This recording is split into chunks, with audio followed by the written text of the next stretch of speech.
చరిత్రలో ఎన్నో యుద్ధాలు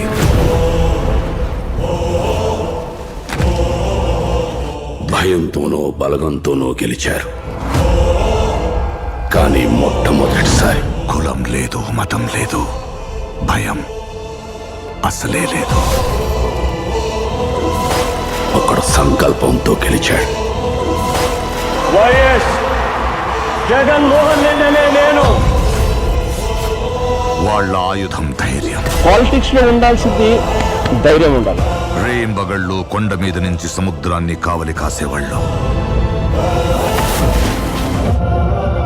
దేశాన్ని ప్రోగ్రెస్ పార్టీని శాసించిన మేడం, 40 ఏళ్ల రాజకీయ చాణక్యుడు చంద్రబాబు బతికుండి కూడా తమతో పాటు తమ కొడుకుల్ని గెలిపించుకోలేకపోయారు.